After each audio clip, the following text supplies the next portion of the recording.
ये मुझसे अक्सर पूछा जाता है कि करंट अफेयर की तैयारी कैसे करें। सबसे पहले तो मैं करंट अफेयर के लिए आपको बताना चाहूंगा कि you should know the exam that you are giving and as to what kind of current is coming in that, sometime directly, sometime indirectly. I suppose मैं चाहूंगा कि आप पिछले सालों के क्वेश्चंस को देख करके उसके करंट की अंडर करंट को देखें आप। And if you know that, it'll be much easier for you to pick up the information.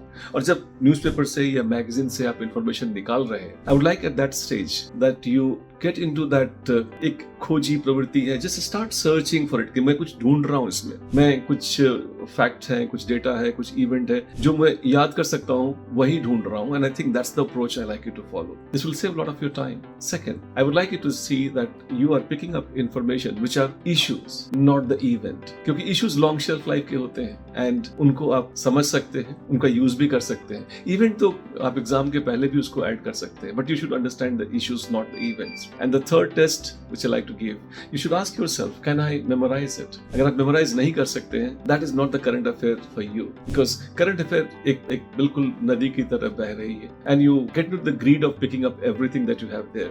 See what is my capacity, how much can I use it, and to the extent that you can use, that's all is current affair for you. ऐसे करें आप, फिर आपके जो current affair के लिए जो आपने टाइम allocate कर रखा है, उस टाइम में ही आप उसको स्टडी करें।